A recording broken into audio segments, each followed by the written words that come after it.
मेरी वॉइस आप लोग को आ रही है? ठीक है। और यहाँ पे एक बार प्लीज मुझे कंफर्म कर दीजिए, वही जूनियर्स है ना जो पीडब्ल्यू यकीन 2.0 में है, 3.0 में है, 4.0 में है, मतलब पीडब्ल्यू के किसी बैच में है और वो एआईटीएस भी फॉलो कर रहे हैं। ठीक है, एआईटीएस जो हमारा हो रहा है, इसके साथ साथ वो हमारा जो वीकली टेस्ट होता है, ठीक है, वीकली टेस्ट भी दे रहे हैं, चाहे वो पीछे से ही दे रहे हो बट दे रहे हो। ठीक है। और प्लस उनके बैकलॉग भी हैं शायद बेचारों के। ठीक। और प्लस रेगुलर लेक्चर तो हैं, तो मतलब इतना कुछ मैनेज कर रहे हैं। ठीक है। मेन हमारा एआईटीएस है। ठीक है। और फिर वीकली टेस्ट को भी मैनेज करना है, बैकलॉग को भी करना है, रेगुलर टेस्ट भी करना है, और इसी में एआईटीएस के 2 टारगेट चल रहे हैं। जैसा आपको पता है, एक एआईटीएस 2 है। ठीक है, एआईटीएस 2 है, और एक एआईटीएस 1 भी है जो 2 के साथ आ रहा है। ठीक है। तो अपन क्या कर रहे हैं, 2 को मेन रिवीजन लेके चलना है।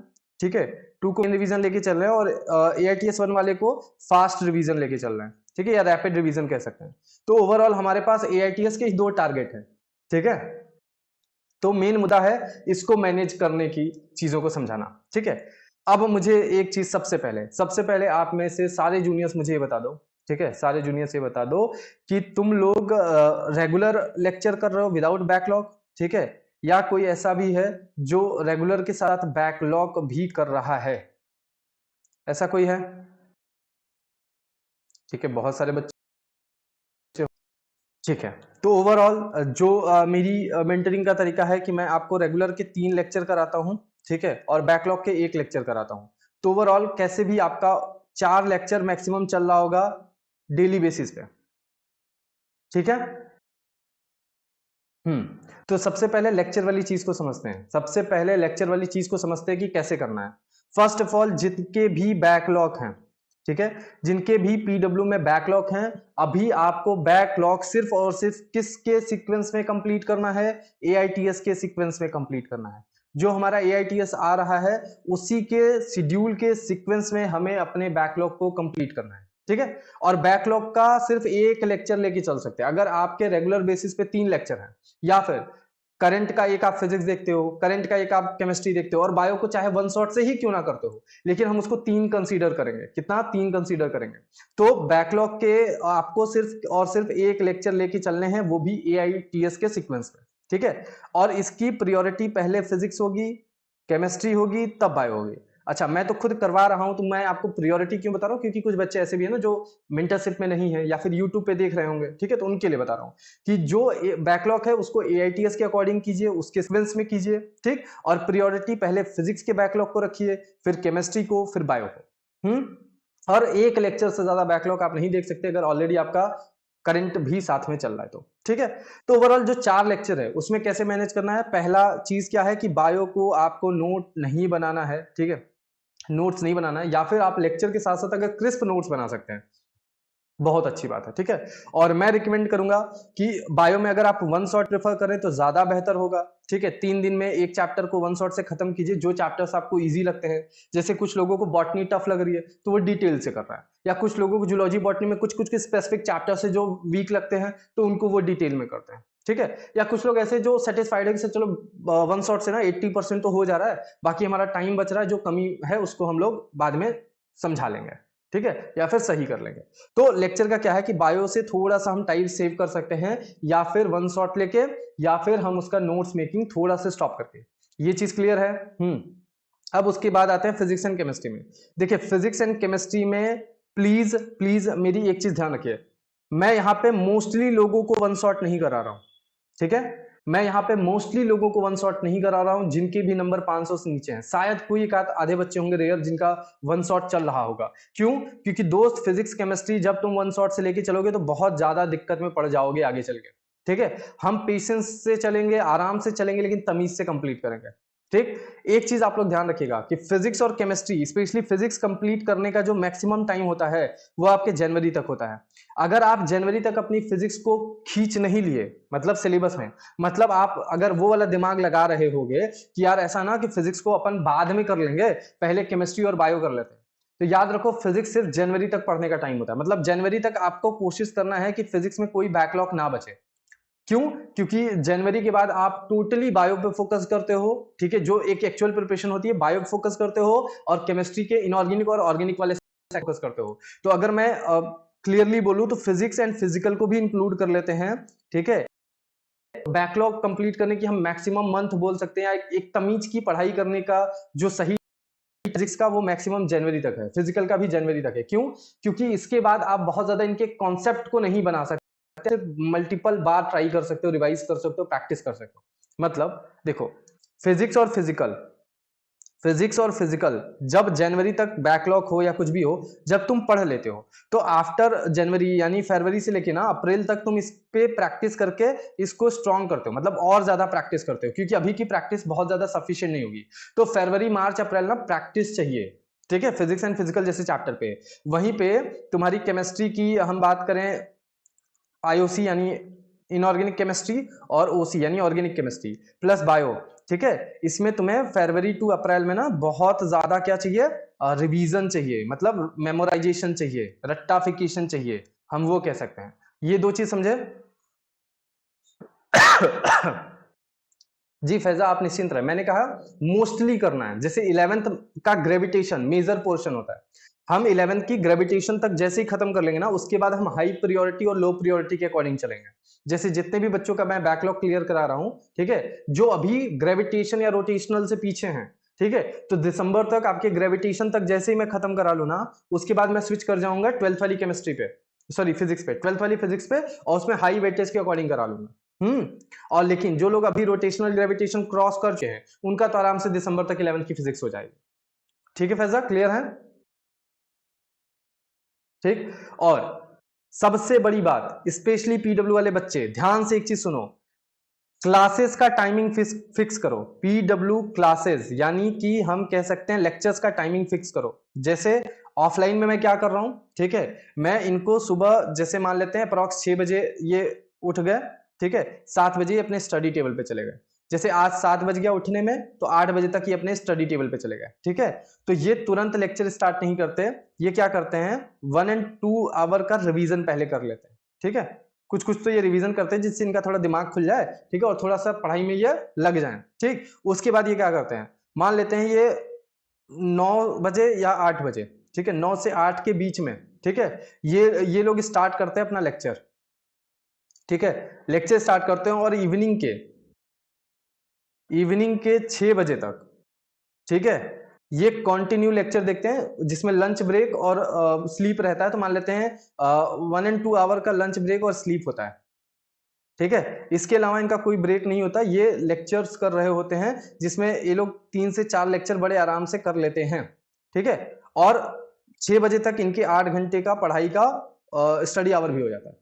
तो ये हम प्रॉपर क्लास स्टडीज को लेके चलते हैं कि नहीं भाई, हमको क्लास स्टडी करनी है, मतलब इस लेक्चर के दरमियान हम कोई भी सेल्फ स्टडी इंक्लूड नहीं करेंगे, कोई कुछ नहीं करेंगे। हाँ, सेल्फ स्टडी में क्या करते हैं, जब लेक्चर में क्वेश्चन चल रहा होता है तो उसको पॉज कर देते हैं, पॉज करके तुरंत बनाने की कोशिश करते हैं, बट उसमें भी मैक्सिमम 1 मिनट, मतलब टीचर ने लेक्चर में क्वेश्चन को फ्लैश किया, पॉज किए तुम, you have only 1 minute to like अपनी पेन स्टार्ट कर दो चलाना, ठीक है। 1 मिनट तक अगर तुम सोच के अपनी पेन चलाना स्टार्ट नहीं किए तो प्लीज भाई ज्यादा मत उस पर एक्सपेरिमेंट करो, ज्यादा मत नेवर गिव अप एटीट्यूड दिखाओ, लेक्चर को ऑन करो, उसको समझो, ठीक है, क्योंकि ये सीखने का टाइम है, एक्सपेरिमेंट करने का टाइम नहीं है। तो इस तरीके से वो लेक्चर का जो क्वेश्चन होता है ना, जो लेक्चर में होता है, उसको पॉज करके पहले खुद ट्राई करते हैं, अगर बन गया तो उसको नोट नहीं करते, अगर नहीं बना तो वो क्या करते हैं, फिर लेक्चर से देख लेते हैं।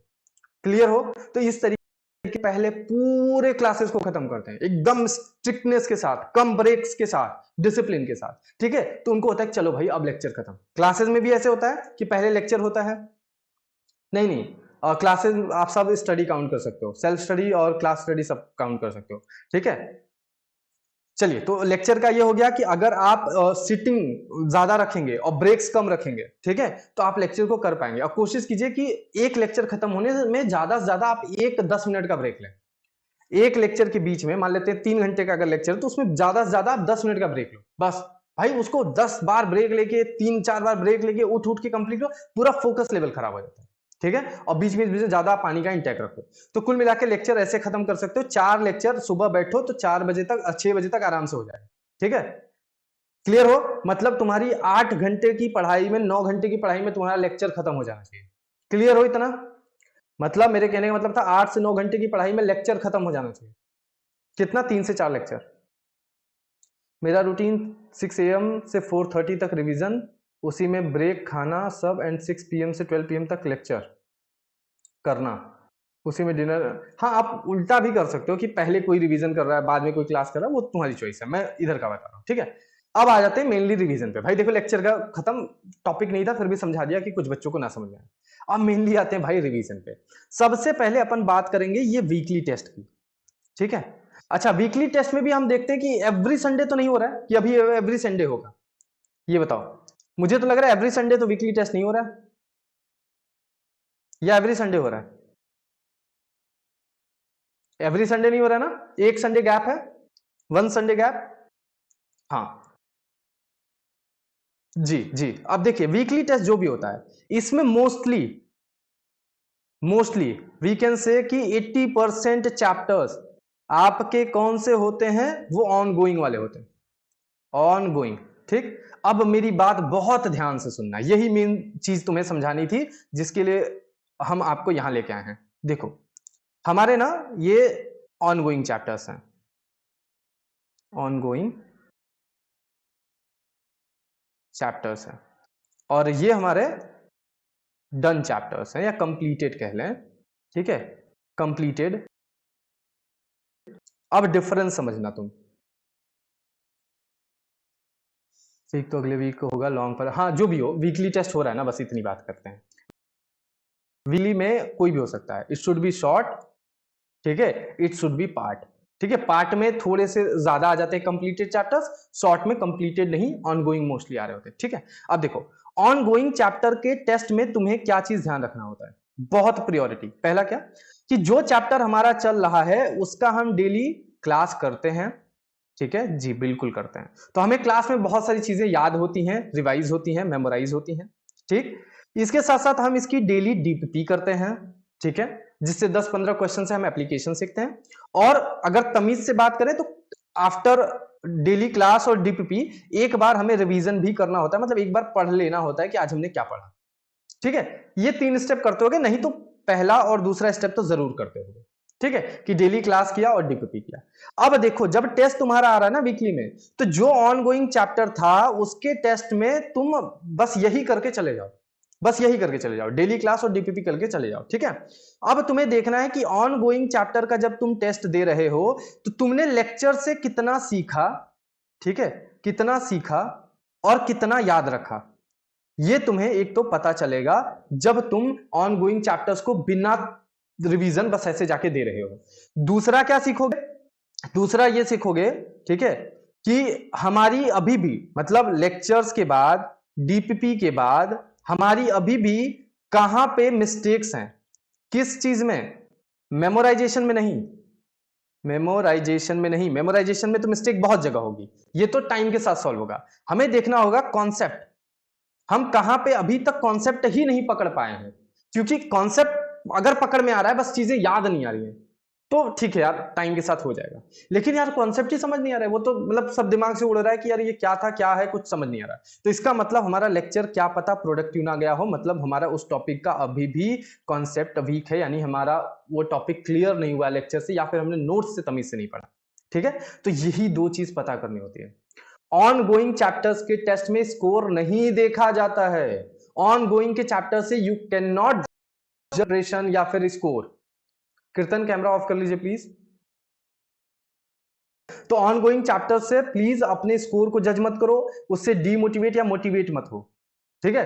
तुम सिर्फ ये जज करो कि तुम्हारी मिस्टेक्स अभी भी कहां आ रही है, मतलब लेक्चर्स और डीपी देखने के बाद तुम कितने फोकस्ड थे कि तुम्हारे सारे कॉन्सेप्ट तुम्हारे पकड़ में आ गए या तुम्हें कितना याद है। अब उनको पता करने के बाद तुमने उनको मार्क करके रख लिया, जिसको हम क्या कहते हैं, WTS। समझाया था लास्ट मीटिंग पे वीक टॉपिक शीट कि सर हमने डेली क्लास के साथ, सुनो, डेली क्लास के साथ हमने डीपीपी सॉल्व करी, ठीक है। इसके कुछ रीजंस आए थे इनकरेक्ट और अनअटेम्प्ट के, इनकरेक्ट और अनअटेम्प्ट के कुछ रीजन आए थे, ठीक है। और जब चैप्टर एंड हुआ, जब क्लासेस खत्म हुई चैप्टर एंड हुआ, तो हमने इन सारे रीजन को जब टॉपिक देखा कि किस किस टॉपिक से आ रहे थे, तो हमारे कुछ 5-10 WTS निकल के आए, मान लेते हैं वीक टॉपिक उस चैप्टर के निकल गया, ठीक। अब फिर हमने क्या किया, इन 5-10 वीक टॉपिक को समझ लिया, उनके मिस्टेक देखे थे, फिर हम जाके अपना वीकली टेस्ट दे दिए। अब वीकली टेस्ट दिया, उसकी भी जब एनालिसिस किए तो देखिए कि घूम फिर के यही WTS पे क्वेश्चन गलत हुए हैं। ठीक है, तो हमें पता चल गया कि अब जब हमारा AITS का रिवीजन होगा या आगे जब भी इनका फर्स्ट रिवीजन होगा, अभी तक तो हमने रिवीजन किया नहीं, तो अब जब भी हमारा फर्स्ट रिवीजन होगा हमें इन टॉपिक्स पे ज्यादा प्रायोरिटी देनी है। क्यों? क्योंकि लेक्चर और DPP जस्ट होने के बाद भी ये टॉपिक हमारे गलत आ रहा है। यहां क्लियर है आपको? यहां क्लियर है? कहीं को किसी को कंफ्यूजन यहां पे क्या मैंने समझाया अभी तक? कि जो ऑनगोइंग चैप्टर्स है उसमें हमें कमियां फाइंड आउट करनी होती है कि हमने लेक्चर से कितना सीखा, हमने DPP की मिस्टेक्स को कितना ध्यान रखा, हम कितना कॉन्सेप्ट लेक्चर से पकड़ पाए हैं। वो कब पता चलेगा? जब हम उस पर रिवीजन करके नहीं जाएंगे। एक्चुअल में मैं बताऊं, जो आप अभी चैप्टर्स कंप्लीट किए होते हो फिर तुरंत रिवीजन करके चले जाते हो, फिर वीकली टेस्ट दे लेते हो, वो नंबर फॉल्स होता है। यू कैन नॉट जज योर प्रिपरेशन उस नंबर के बेसिस पे। क्यों? क्योंकि वो तुम्हारी शॉर्ट टर्म मेमोरी है, वो तुम्हारी शॉर्ट टर्म मेमोरी है। जैसे कि तुम तुरंत लेक्चर देख के जैसे ही DPP सॉल्व करते हो ना, आपने एक चीज नोटिस किया कि मैंने यहां पे क्लास स्टडी और इसको सेल्फ स्टडी को डिफरेंस क्यों रखा है टाइम का? बता रहा हूं, कहीं तो लिखा था, नहीं मिल रहा है। खैर, मैंने बोला ना क्लास स्टडी पहले करेंगे, सेल्फ स्टडी बाद में करेंगे। कुछ बच्चे क्या करते हैं, तुरंत क्लास किया, लेक्चर खत्म होते ही तुरंत DPP उठा लेते हैं। ठीक है, तुरंत लेक्चर करते ही तुरंत DPP उठा लेते हैं। इससे क्या होता है, फटाक से क्वेश्चन बन जाता है। ठीक है, फटाफट बन जाता है। क्यों? Short term memory, short term memory. फिर आगे चल के वही चीज नहीं बनती। तो बाबा तुमने अपनी कमी तो पहचानी ही नहीं, इसीलिए पहले तीनों सब्जेक्ट करो, एंड में DPP करो। ठीक है, उसमें भी तुम कह सकते हो शॉर्ट टर्म मेमोरी तुम्हारे पास होगी, लेकिन जब तुम वीकली टेस्ट में जाओगे तो तुम्हें एक्चुअल में तुम्हारी औकात दिखेगी कि तुमने लेक्चर से कितना सीखा। हाँ, तो जब वीकली टेस्ट में जाओगे तो तुम्हें एक्चुअल में औकात दिखेगी तुमने कितना सीखा था। अब तुम्हारी वो एक्चुअल में WTS निकल के आई है। ठीक है, अब क्या करना है, अब सुनो। अब आते हैं हम अपने डन चैप्टर्स पे। तो हमारा AITS जो होता है वो हमेशा डन चैप्टर्स पे हो रहा है, डन चैप्टर्स पे। तो हम जब चैप्टर्स को कर रहे थे तो हमें अब पता है हमारा WTS यानी वीक टॉपिक शीट पता है, या फिर हमें अभी पता है कि हमें रिवीजन उस चैप्टर का करना क्या है। ठीक है, अगर आप अभी भी सोच रहे हैं कि आपको पूरे चैप्टर्स को 100% स्ट्रॉन्ग करना है, सारे टॉपिक्स को मक्खन की तरह क्लियर करना है, तो आप भूल जाओ। क्यों? क्योंकि नीट या NTA हर टॉपिक पे नहीं दे सकता क्वेश्चन। हर चैप्टर के कुछ हाईली इंपॉर्टेंट टॉपिक होते हैं, जो बहुत फेवरेट टॉपिक होते हैं, जो बहुत इंपॉर्टेंट और कॉन्सेप्चुअल टॉपिक होते हैं, वो आपको भी क्लासेस के दौरान टीचर समझा देता है, DPPs करने के दौरान आपको समझ आ जाती है, PYQs या वीकली टेस्ट में समझ में आ जाती है। तो हमें रिवीजन को बहुत ज्यादा फोकस्ड करना होगा। अगर ऐसा फैला होगा ना, वैष्णवी आप बंद कर सकते हो वीडियो, कोई दिक्कत नहीं है। अगर हमारा रिवीजन ऐसे फैला होगा ना तो हम कुछ नहीं कर पाएंगे। हमें रिवीजन को फोकस करना होगा। डन चैप्टर्स का क्या करना होता है, सुनो। डन चैप्टर्स का जैसे AITS हो रहा है या कोई भी टेस्ट हो रहा है, ठीक है, जो कंप्लीट, दो चीजें फाइंड आउट करनी है। क्या? कि हम जब अपना लेक्चर देख रहे थे, DPP कर रहे थे, वीकली टेस्ट हुआ था, तो वीकली टेस्ट में हमारी कुछ मिस्टेक्स निकल के आई। ठीक है, मिस्टेक्स या कमियां हम कह लें निकल के आई थी। तो क्या हम रिवीजन करने के दौरान, जब हमें रिवीजन टारगेट मिला था, हमने उन कमियों पे काम किया या हम गधों की तरह सिर्फ आगे बढ़ते गए? वैष्णवी आप कैमरा वाले वीडियो पे कैमरा वाला जो आइकन दिख रहा है उस पर टैप करोगे तो वीडियो ऑफ हो जाएगा। एक ऐसे, हाँ बस, थैंक यू। तो मेरे कहने का मतलब है कि जो हमने वीकली टेस्ट में मिस्टेक्स फाइंड आउट किए थे के दौरान हमें वीकनेस लगी थी, तो कंप्लीटेड चैप्टर्स की रिवीजन में हमें उन्हीं मिस्टेक्स का तमीज से रिवीजन करता होता है, उस पर वर्क करना होता है। अच्छा, वर्क ऑन मिस्टेक कैसी होती है? जैसे फॉर एग्जांपल आपने कुछ WTS यानी वीक टॉपिक आपने फाइंड आउट किया। ठीक है, वीक टॉपिक फाइंड आउट किया। अब जब हम रिवीजन कर रहे हैं तो हम कोशिश करेंगे कि उस वीक टॉपिक को एक बार नोट्स से, डिटेल नोट से अच्छे से पढ़ें, उस पर और क्वेश्चन करें। अगर उसके बाद हमें वो समझ में आ गया और क्वेश्चन बनने लगे तो मतलब हमने उस पर काम कर लिया। लेकिन अगर नोट से पढ़ने के बाद भी दिमाग के ऊपर से जा रहा है तो हमें क्या करना होगा, उस टॉपिक का उस टाइम पे फिर से लेक्चर जाके देखना होगा। इसको कहते हैं वर्क ऑन मिस्टेक। अगर कोई टॉपिक नोट्स से पढ़ के भी क्लियर नहीं हुआ तो हमें उस टॉपिक का लेक्चर रिविजिट करना होगा फास्ट फॉरवर्ड मोड में। ठीक है, और तब जाके हम रिवीजन को स्पेसिफाई कर पाएंगे, एकदम फोकस्ड कर पाएंगे, और उसके बाद जब हम जाके वो टेस्ट देंगे तब हमें समझ में आएगा कि हमने रिवीजन में कितना काम किया, क्या हमने रिवीजन में अपनी कमियों को पूरा अच्छे से कर पाए, क्या हम अपनी वीकनेसेस पे काम कर पाए, और फिर उसके अकॉर्डिंग एनालिसिस करके तब हमें समझ में आएगा कि एक्चुअल में अब जो हमारा AITS हुआ है वो कितना अच्छा है। ये दो डिफरेंस समझे, फिर मैं बताता हूं आगे। यहाँ कहना है कि सर मुझे अभी तक टारगेट के लिए कॉल, हाँ जी जी जी पूजा, आपके लिए आज कॉल आ जाएगा, ठीक है, रियली सॉरी। वेडनेसडे तक कॉल सिमट जाना चाहिए था, ठीक है, वेडनेसडे तक कॉल जाना चाहिए था। आज थर्सडे हो गया, फ्राइडे हो गया है, थर्सडे हो गया, ठीक है। तो एक दो दिन कॉलिंग मेरी एक्सटेंड हुई है, जैसे मैंने बताया था कि फंक्शन और एग्जाम की वजह से, ठीक है। तो आगे से वीक में ये नहीं होगा, ठीक है। तो मैंने आपको होप सो रिवीजन टारगेट तो प्रोवाइड किया होगा, टारगेट का बचा होगा, ठीक है। खैर चलिए आगे बात करते हैं। कुछ सुने ही नहीं, नेट इशू, रिया आप रिकॉर्डिंग सुन लीजिएगा, ठीक है। ओके ठीक है, आगे चलें। इतना समझ में आ गया सबको, इतना सबको समझ में आ गया कि डन चैप्टर्स यानी कंप्लीटेड चैप्टर्स में क्या फाइंड आउट करना होता है, उस पर कैसे काम करके जाना होता है, और हमारा जो ऑनगोइंग चैप्टर्स होता है उस पर हमें क्या करना होता है। हाँ बाबा अभी उस पर आ रहा हूँ, अंजलि आ रहा हूँ उस पर। पहले जो डिफरेंस समझाया समझ में आया, वो डिफरेंस समझाना बहुत जरूरी था, ठीक है। डिफरेंस समझ में आया, अब आते हैं रिवीजन को कैसे प्लान करें। हाँ बोलिए नाज़रीन।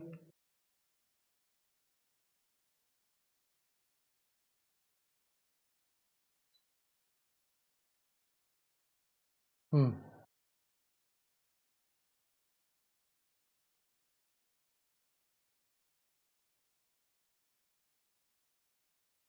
नहीं, पूरे डीपीपी के सॉल्व करने की कोई जरूरत नहीं है, मार्क क्वेश्चन को कीजिए। क्यों? क्योंकि मार्क वाला आपने सॉल्व इसलिए किया था कि मार्क क्वेश्चन इसीलिए मार्क किया था क्योंकि वो आपकी मिस्टेक थी, या फिर वो बहुत हाईली इंपैक्टफुल क्वेश्चन थे। ऐसे तो डीपीपी में बहुत बेसिक बेसिक भी क्वेश्चन होंगे, तो उनको करने की कोई जरूरत नहीं है। हाँ वो बिल्कुल नेसेसरी है। देखिए बायो में सिंपल सा रूल है, बायो में ना बहुत ज्यादा क्वेश्चन करके आप कुछ नहीं कर सकते। क्यों? क्योंकि बायो में वैरायटी ऑफ क्वेश्चन बन सकता है। आप एक बुक से 1000 क्वेश्चन करोगे, एनटीए कुछ और क्वेश्चन लेके आएगा।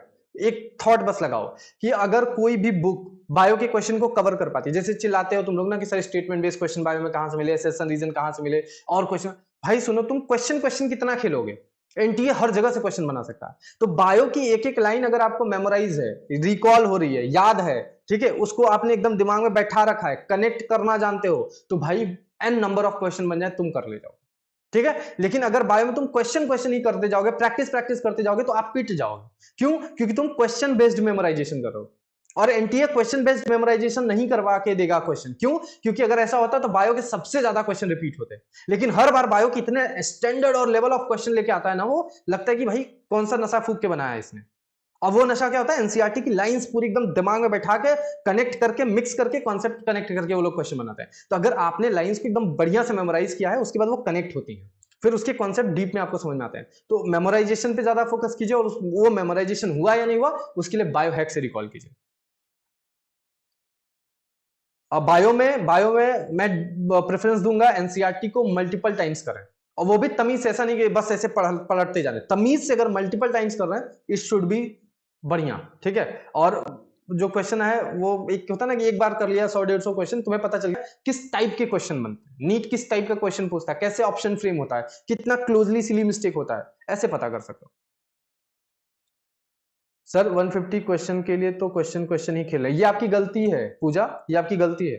पढ़ने वाला बच्चा 150 क्वेश्चन कर ही नहीं रहा है, मैं आपको बता दूं। स्पेशली आपके ग्रुप पेंटर जो चांसर हैं, ठीक है, उन्होंने बहुत अच्छा बच्चों को junior of the week choose किया, ठीक है। उन्होंने मेरे से सीधे एक क्वेश्चन करा कि सर 150 मतलब 150, ठीक है, क्या ये हमें खुश करना चाहते हैं या ये जूनियर ऑफ द वीक बनना चाहते हैं? मैं नहीं बनाऊंगा इनको, मुझे चाहिए था वो बच्चा जो अपने लिए क्वेश्चन कर रहा हो, जो अपनी सिलेक्शन के लिए कर रहा हो। और एक्चुअल में जूनियर ऑफ द वीक वो रहे जो जो गिने नहीं, उनको पता है कि 150 मिनिमम रखा गया, ठीक है।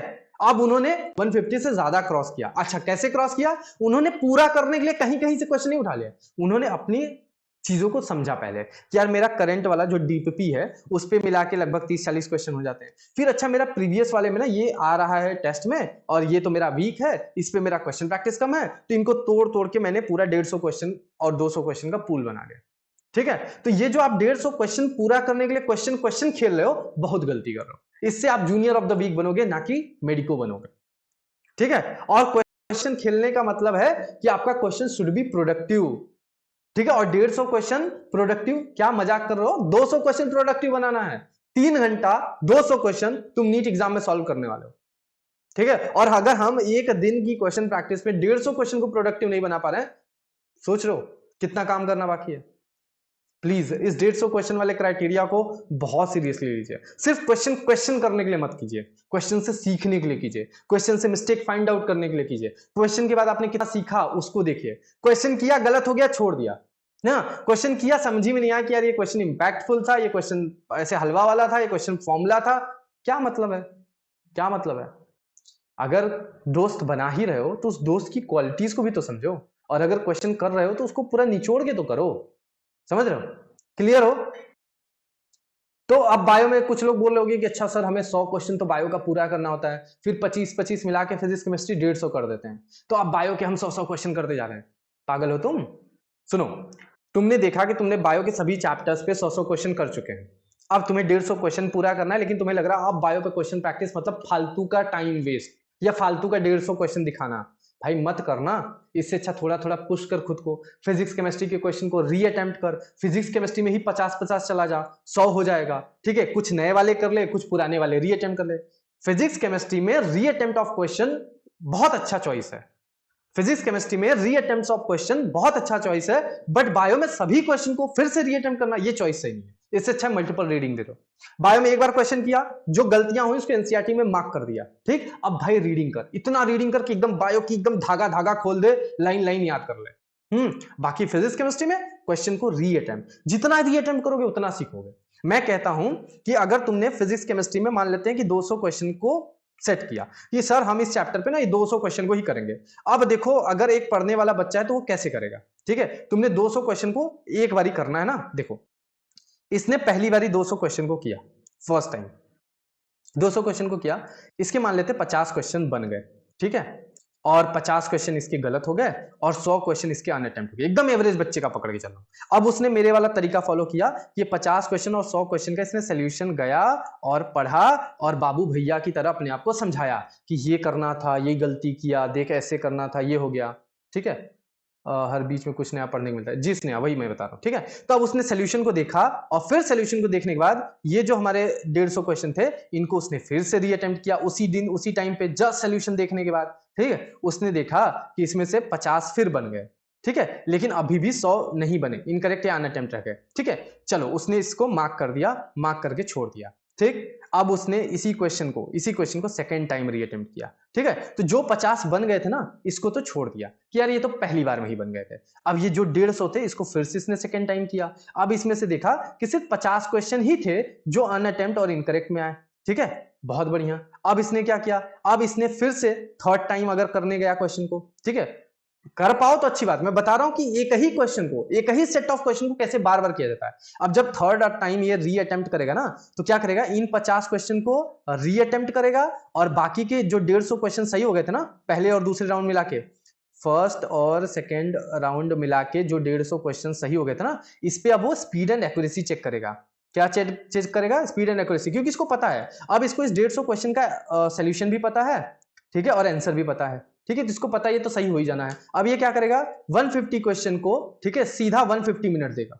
अब ये सीधा सीधा स्पीड एंड एक्यूरेसी के साथ खेलेगा कि चल भाई देखते हैं कि टाइम कम देके, खुद को प्रेशर देके हम कितना सही कर सकते हैं जो क्वेश्चन हमें एग्जैक्टली आता है।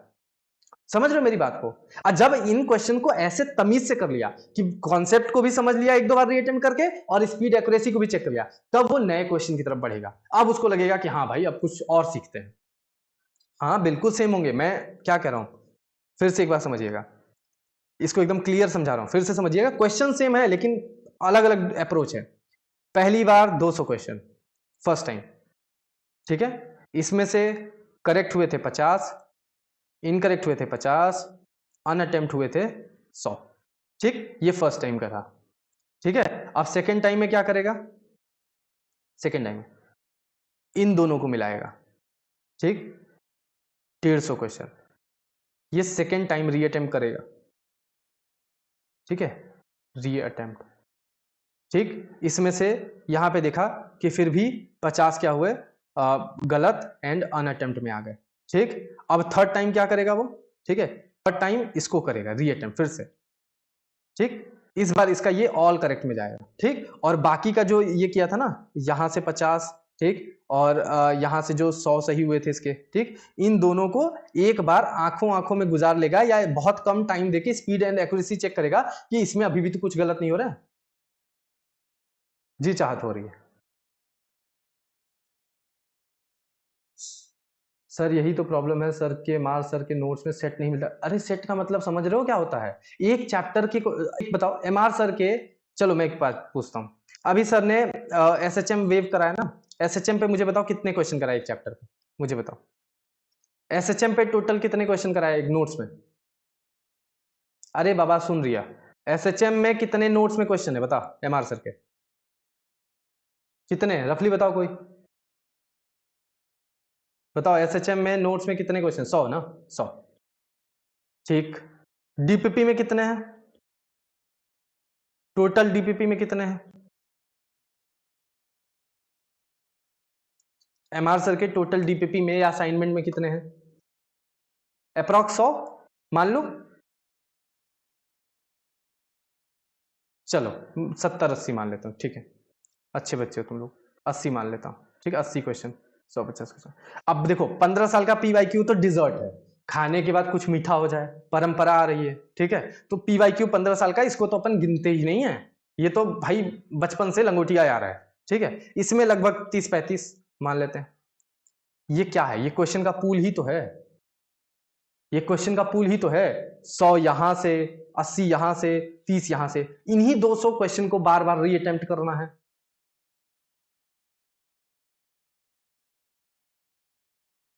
पीवाईक्यू कराते हैं बट पीवाईक्यू को फिर भी 15 साल का ना अलग से करना चाहिए। पीवाईक्यू को अलग प्रायोरिटी दोगे तो पीवाईक्यू तुम्हें अलग प्रायोरिटी देगा, ठीक है। अब as a friend so called you are as a friend करोगे, काट देगा। सर मुझे ये प्रॉब्लम हो रही है कि वीकली टेस्ट में जो चैप्टर्स आ रहे हैं, कुछ चैप्टर्स एआईटीएस में भी आ रहे हैं, बट आपने जो एआईटीएस का जो रिवीजन दिया है उसमें वो चैप्टर बाद में रिवीजन में आ रहे हैं, तो सर जो चैप्टर वीकली टेस्ट में आ रहे हैं उसको पहले। जागृति आप अभी मीटिंग ज्वाइन की है क्या?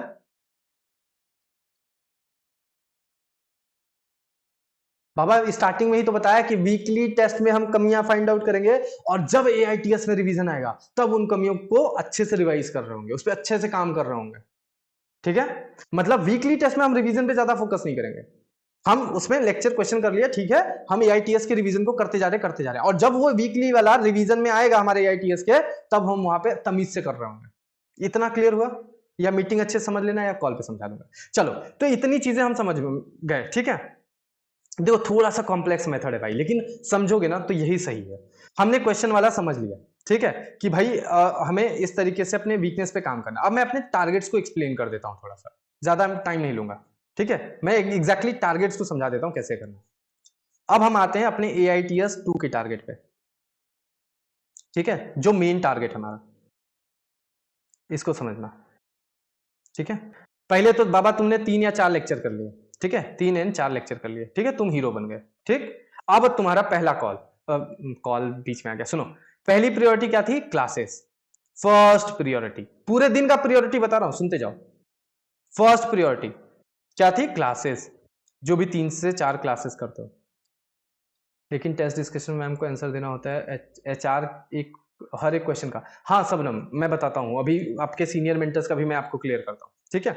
बस ऐसे जो डाउट्स आ रहे हैं उनको ध्यान में रखते जाओ, मैं सब समझा दूंगा, ठीक है। तो फर्स्ट हमारा प्रायोरिटी क्या था? लेक्चर हो गया। लेक्चर के बाद हमारा सेकंड प्रायोरिटी क्या है? एआईटीएस 2 का टारगेट, क्या? रिवीजन। एआईटीएस 2 का रिवीजन कैसे करना, देखो इसमें हमारा मेन रिवीजन क्या होना चाहिए कि हम अपने वीक टॉपिक पे, ठीक है, वीक टॉपिक पे अच्छे से नोट्स को पढ़ लें, ठीक है, क्वेश्चन कर लें, और जरूरत पड़े ना तो उसके लेक्चर्स को, उस टॉपिक के लेक्चर्स को रिविजिट कर लें, ठीक है। ये मेन काम होना चाहिए। मैं स्टेप तो बहुत लिखा हूं, पीवाईक्यू भी कर भाई, चैप्टर वाइज टेस्ट भी कर भाई, ठीक है, शॉर्ट नोट्स भी बना ले भाई, ठीक है, लेकिन हर चीज प्रायोरिटी होती है। अगर किसी का वीक टॉपिक कम है, किसी को लेक्चर देखना ही नहीं है, किसी को क्वेश्चन तो उसका बहुत हो चुका है, वो क्या करेगा? कटल झिलेगा। तो इससे अच्छा टारगेट में लिखा होता है कि उसको पीवाईक्यू करना है, शॉर्ट नोट्स करना है। लेकिन जिनका मतलब एकदम सब गुड़ गोबर है, तो पहले वो क्या करेंगे, वीक टॉपिक पे नोट्स को अच्छे से पढ़ लिया, ठीक है, उसके बाद उस पर क्वेश्चन प्रैक्टिस कर ली। अगर उसको लगा कि इसके बाद भी वीक टॉपिक हमारे स्ट्रॉन्ग में कन्वर्ट नहीं हुए, हमको समझ नहीं आया, तो वो लेक्चर को रिविजिट कर लेगा सिर्फ उसी टॉपिक के, ठीक। इसके बाद अगर टाइम बचा तो ठीक, नहीं तो वो उस चैप्टर को इतना ही रिवाइज करेगा, ऐसे ही रिवाइज करेगा। इतना समझ में आया? इतना समझ में आया? AITS 2 का बता रहा हूं, जो मेन रिवीजन है। समझ आया है? फिर से बता देता हूं, स्टेप बाय स्टेप समझा देता हूं। देखो, पहला स्टेप होता है फास्ट रीडिंग नोट्स का। फास्ट रीडिंग ये क्यों देता हूं तुम्हें पता है? मैं क्यों कहता हूं 40 से 45 मिनट में फास्ट रीड करो? तुम बच्चे बहुत वो हो, जो भी हो वो हो, तुम लोग क्या करते हो ना, 2 घंटा नोट्स लेके बैठोगे, पढ़े जा रहे हैं, एक से लेके एंड तक, एंड से लेके एक तक पढ़े जा रहे हैं। अब जब तक मैं ये टाइम फिक्स नहीं करूंगा, तुम छोड़ोगे नहीं उस नोट्स को, गले से सीने से लगा के बैठ जाओगे। जबकि notes reading in physics, physical chemistry कभी भी रिवीजन नहीं होता, वो तुम एक ठीक है कर रहे हो बस, ठीक है। तो तुमने फास्ट रीडिंग किया तो तुमने क्या किया, जो तुम्हारे फॉर्मुलेस थे, ठीक है, फॉर्मुलेस थे या शॉर्ट टर्म मेमोरी थी, मैं कह लूं शॉर्ट टर्म मेमोरी थी, उसको तुमने क्या किया ना, एक्टिवेट कर लिया, ठीक है। देखो यार, जहां समझ नहीं आएगा मुंह पे बोल देना। मेरे को फिजिक्स में ही प्रॉब्लम आती है, क्योंकि मैंने पहले जो भी टेस्ट दिया वो शॉर्ट टर्म मेमोरी बेस्ड, हाँ उसी को समझा रहा हूँ। देखो, फास्ट रीडिंग में क्या हुआ, तुम्हारी शॉर्ट टर्म मेमोरी एक्टिवेट हो गई, क्योंकि वो सारा पेजेस दिख गया, फॉर्मूला दिख गया, थोड़ा थोड़ा वो सिंबल दिख गए, क्वेश्चन दिख गया, थ्योरी दिख गया, ठीक है। अब तुम सीधे कहां आ जाओ, क्वेश्चन प्रैक्टिस पे बाबू, सीधे आ जाओ क्वेश्चन प्रैक्टिस पे, ठीक है। और ये क्वेश्चन कौन से होंगे, नोट्स वाले होंगे, ठीक है, जो मार्क किए हो। ऐसा नहीं कि बेसिक बेसिक वो ABCD फॉर्मूला, ठीक है, पुट द फॉर्मूला, बढ़िया क्वेश्चन होने चाहिए नोट्स के, वो DPP के भी मार्क वाले क्वेश्चन होने चाहिए, ठीक है। और ज्यादा से ज्यादा PYQ तुमने उठा लिया 15 साल का, इससे ज्यादा नहीं, ठीक है। अब इनको तुमने टाइमर लगा के, जैसे मैंने क्वेश्चन प्रैक्टिस का वे जैसे मैंने बताया है पिछले मीटिंग में, वैसे तुमने इसको प्रैक्टिस किया। क्या किया? प्रैक्टिस किया। अब तुमको समझ में आ गया कि सर, सब करने के बाद पता चल गया कि ये कुछ नंबर ऑफ टॉपिक हैं जो हमारे सच में बहुत भयंकर वाले वीक हैं, ठीक। अब तुम क्या करोगे, इसके नोट्स को जाके एक बार तमीज से पढ़ोगे, तमीज से मतलब थोड़ा इसके थ्योरी को, इससे रिलेटेड जो सर ने क्वेश्चन कराए उन सबको अच्छे से रीड करोगे। अगर तुम्हारे खोपड़ी का ढक्कन था तो भाई वहीं पे ये डन हो गया, लेकिन अगर तुम्हारे खोपड़ी का ढक्कन नहीं खुला, ठीक है, तो तुम उस के लेक्चर को रिविजिट करना पड़ेगा, ठीक है। अरे ज्यादा से ज्यादा कितने मिनट का होगा, 30 मिनट का एक टॉपिक समझाया होगा किसी लेक्चर में, ठीक है। ऐसे 3 4 5 टॉपिक आ गए, ठीक है, तो उसको तोड़ दोगे 1 2 दिन में, ठीक है। और जो मेन मेन टॉपिक है उनका रिविजिट कर लोगे। ये वाली चीज पे थोड़ा सा ध्यान रखना, यहाँ पे तुम अगर बहकोगे ना, तो तुम पता चला आधा लेक्चर फिर से देख लिया। यहाँ बहकना नहीं होता, यहाँ पे ना थोड़ा सा सोचना होता है कि क्या ये टॉपिक इंपॉर्टेंट है, क्या ये टॉपिक पर सच पे लेक्चर विजिट करने की जरूरत है, या ये टॉपिक आ चुका है, इसको टाइम देंगे तो हो जाएगा। समझ रहे? ये तुम्हारे अंदर सेल्फ मेंटरिंग होनी चाहिए। ऐसे अंधाधुन बस लेक्चर लेक्चर करते जाओगे, कुछ नहीं होगा। यहां तक समझ में आया? यहां तक समझ में आया जी? किसी को कोई डाउट यहां तक? समझ में आया हो? बोल लो, कोई जिसको समझ में आया वही हाँ बोल दो, हमको कॉन्फिडेंस आ जाए कि हाँ भाई, जो बक रहा हूं सही जा रहा है। मेरे को खुद पे सेल्फ डाउट हो गया, कुछ भी जा रहा है। ठीक, हाँ, गुड। मैं अच्छा मेंटर। ठीक, अब आगे सुनो। तो ये सब हो गया, ठीक है। अब जिनका ये सब ऑलरेडी हुआ है, जिनको पता है यार अपना कुछ वीकनेस वीकनेस उतना नहीं है, ठीक है, वो सीधे क्या करेंगे, उन्होंने नोट्स को फास्ट रीड किया, क्वेश्चन को रीअटेम्प्ट किया, वो चले जाएंगे सीटी पे। सीटी मस्त देके एक बार देख लेंगे, हाँ भाई सब ऑल चेक है, सब बढ़िया चल रहा है। उसके बाद उन्होंने शॉर्ट नोट्स वगैरह प्रिपेयर कर लिया, ठीक है, कि अब आगे के रिवीजन को फास्ट तरीके से करेंगे। खत्म, ठीक है। ये हमारा मेन रिवीजन था, ठीक। अब आते हैं कि सर, जो आपने AITS 1 का भी चिपका दिया है, टारगेट टारगेट टारगेट खेले जा रहे हो बस, ठीक है, AITS 1 का भी चिपका दिया है। इसमें मेरी सिर्फ 2 प्रायोरिटी थी। क्यों चिपकाया हूं सुनो। अगर जिसने शॉर्ट नोट्स बनाया है, ठीक है, वो क्या करेगा, इसी बहाने ना, अगर वो 10 मिनट भी उस चैप्टर के शॉर्ट नोट्स देख लेगा, तो उसके लिए एक हो गया कि चलो उसने अपने धूल खा रहे शॉर्ट नोट्स को उठा लिया, ठीक। और जो बेटे ने शॉर्ट नोट्स नहीं बनाया है, अगर वो डेली थोड़ा सा भी बनाने की कोशिश किया, ठीक है, तो एटलीस्ट वो 2 दिन में उसके शॉर्ट नोट्स निपटा देगा, ठीक है।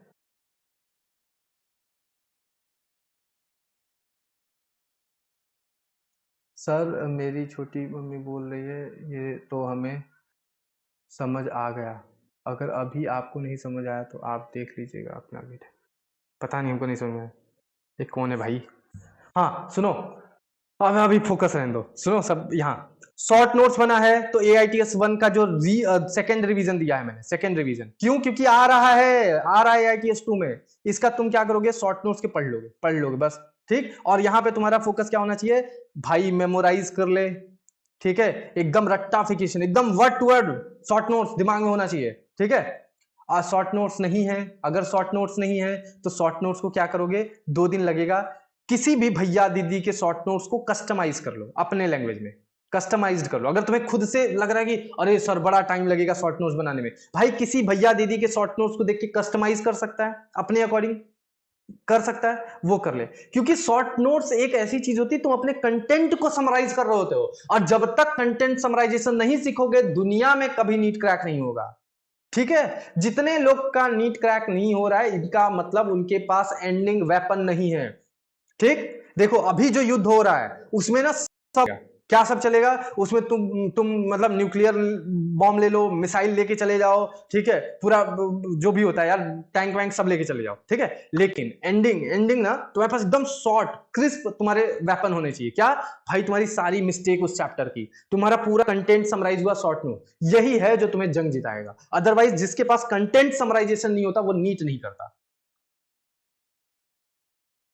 देखो जिसको खुद समझ नहीं आता शॉर्ट नोट्स कैसे करें, जिसको खुद समझ नहीं आता, किसी भी भैया दीदी जो सिलेक्ट हुए हैं, जो यूट्यूबर पे बढ़िया ज्ञान देते हैं, ऐसा नहीं कि जो बस सो कॉल्ड हो गए हैं, ठीक है, जो बढ़िया ज्ञान देते हैं उनका तुम शॉर्ट नोट्स उठाओ, ठीक है, उनका तुम पढ़ो, तुम्हें खुद समझ में आ जाएगा यार कहाँ कस्टमाइज करना है। लेकिन हैंड रिटेन तुम्हारे होने चाहिए, ठीक है। अपना अपना होता है, पराया पराया होता है, काट के चला जाता है। खुद का बनो, ठीक है, खुद का।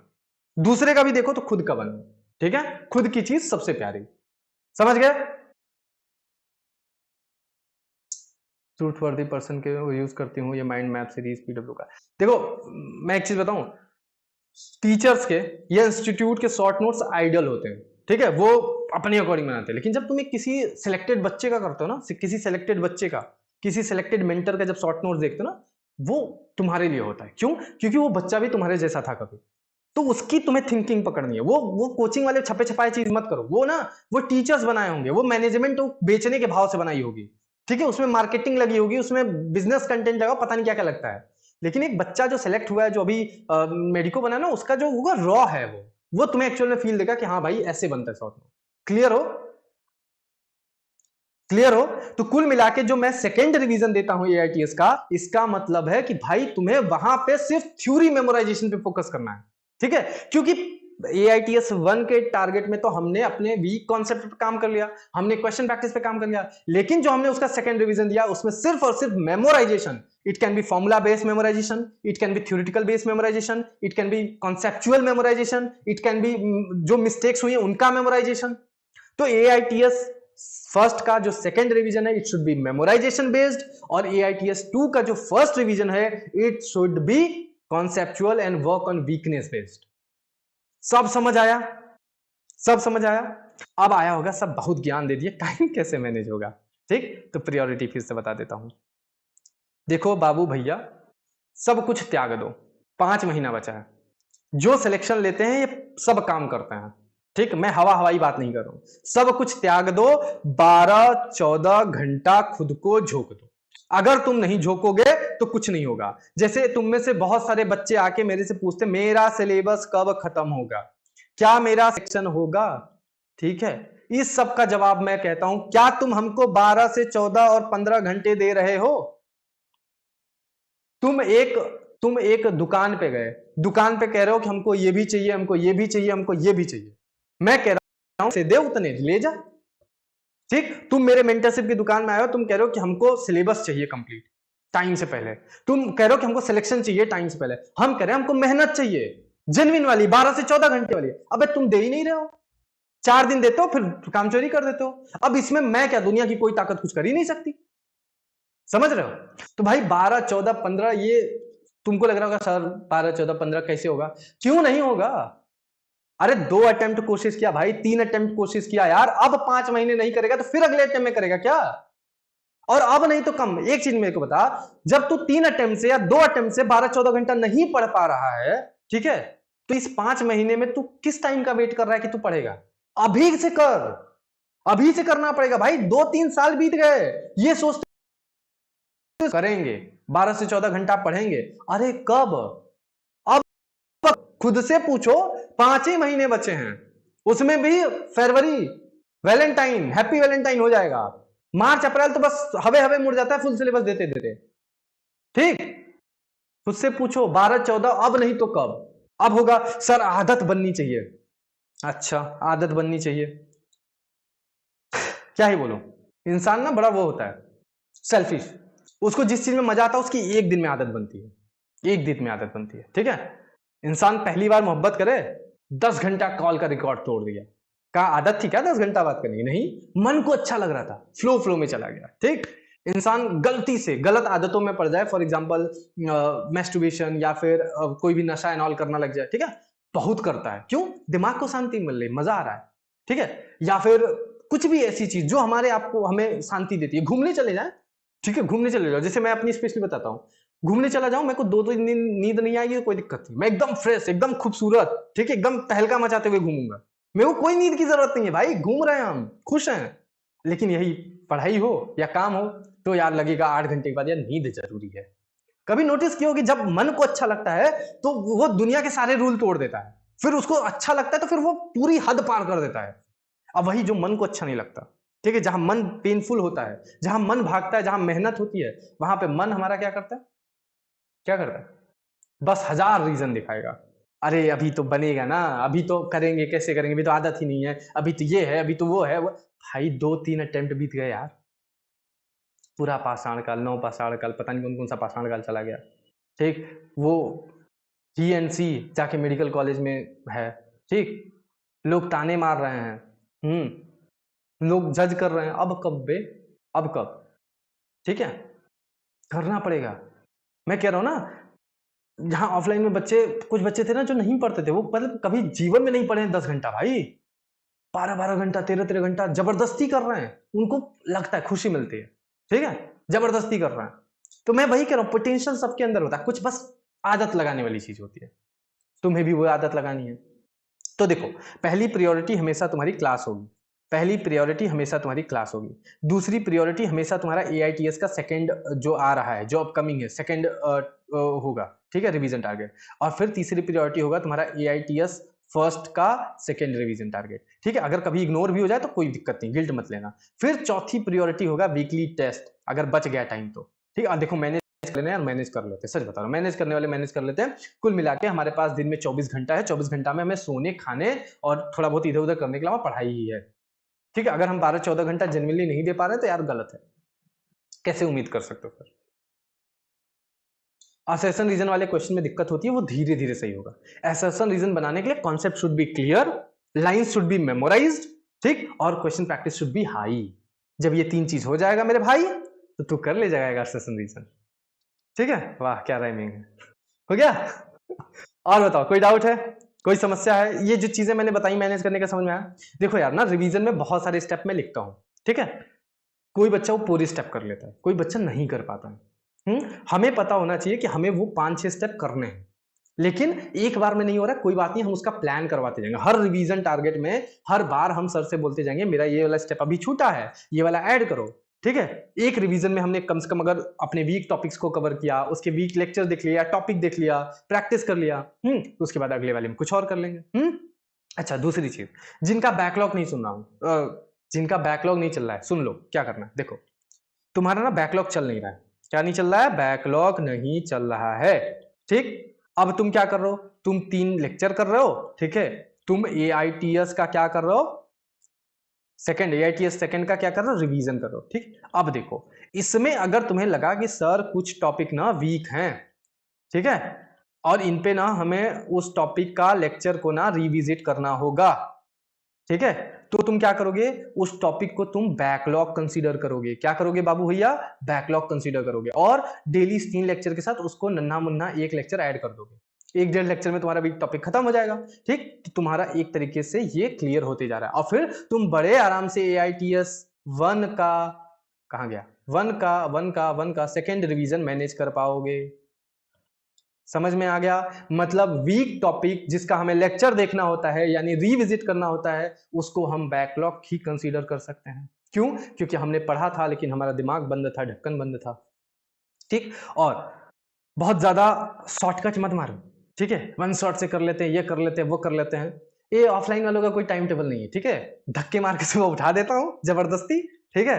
2 बार में नहीं उठते, तीसरी बार में मेरा डंडा उठ जाता है, उसके बाद ऊपर भेज देता हूँ, ठीक, ऊपर बस बोल देता हूँ पढ़ो पढ़ो पढ़ो पढ़ो पढ़ो पढ़ो, ठीक है। सुबह उठने के बाद लंच ब्रेक उनको होता है आधे घंटे का, उसके साथ 1 घंटे का स्लीप होता है, ठीक है, कुल मिला के 1 से 1.5 घंटा। उसके अलावा बेचारे पढ़, बीच में थोड़ा बहुत ऊपर नीचे करते रहते हैं, इधर से मैं धक्के मारता रहता हूँ, ऊपर जाते रहते हैं, ठीक है। जैसे नीचे आते हैं तैसे ऊपर जाते हैं। आज एक बच्चा क्या किया, ठीक है, मैं इधर बिजी था अपने रूम में, और वो भाई साहब को मैंने बोला था कि भाई आज शाम के 6 बजे तक 8 बजे हो जाना चाहिए, ठीक। मैं गया शाम के 6 बजे ऊपर, देख रहा हूँ कि उनका तो 6.5 घंटा हुआ है। तो मैंने पूछा कैसे कम हो गया, तो बोल रहे हैं बस हो गया कम। उसके बाद थोड़ा सा हमने अपनी एनर्जी हाई किया, उसके बाद बोले कि गलती से नीचे गए थे ब्रेक लेने, नींद लग गया था, ठीक, अब अगली बार से उनको नींद आएगा ही नहीं, ऐसा जुगाड़ कर दिया हूँ। तो कुल मिला के बस यार पनिशमेंट है और खुद को फोर्स करना है, ठीक है। वो भी दिन रात बैठ के वहां कर रहे होते हैं, ब्रेक नहीं ले रहे होते, और क्या टारगेट और कौन सा शेड्यूल लोगे।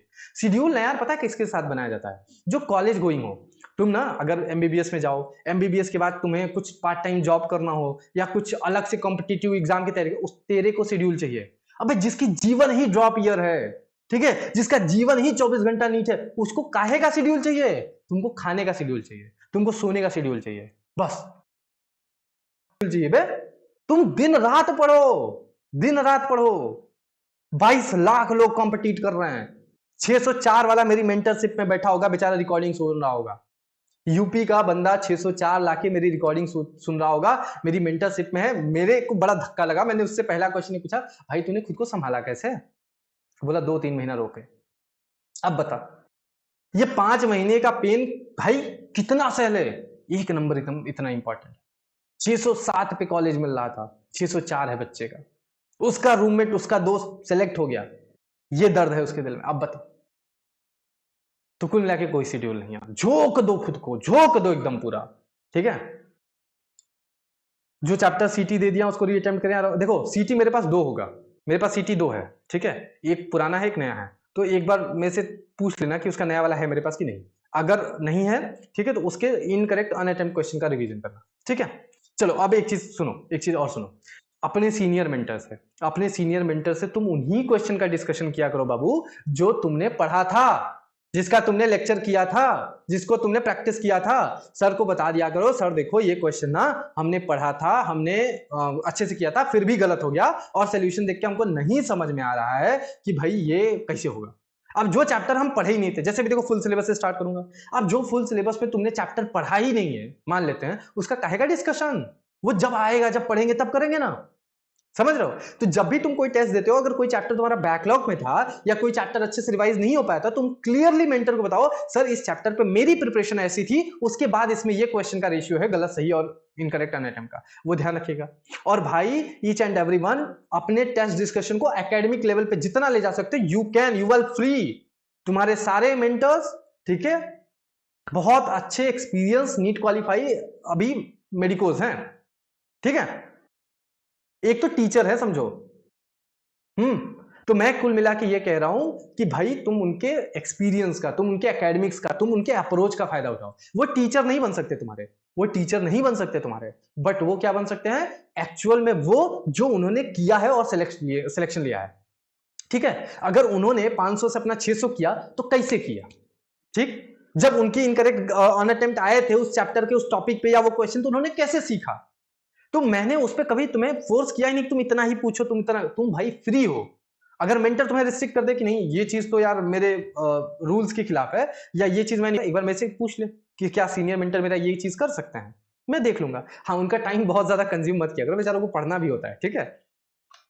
नीट एस्पिरेंट थोड़ी है जो नीट एस्पिरेंट को गाइड कर रहे हैं, मेडिकोज हैं, ठीक है।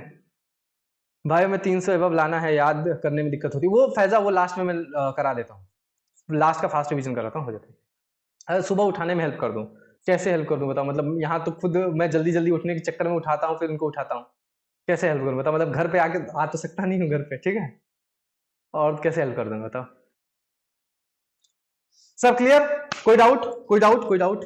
5 AM क्लब, 5 AM वो दिखने में अच्छा यार, फॉलो नहीं होता है सब, ठीक है। 5 AM क्लब में बना क्या कर लेंगे, 4 दिन उठेंगे सब, उसके बाद क्या हो जाएगा। लिए तो थे ये अलमाइटी चैलेंज, 250 में 50 किए क्वालिफाई, ठीक है, तुम लोग का सर्टिफिकेट रिलीज करता हूं आजकल में, ठीक है।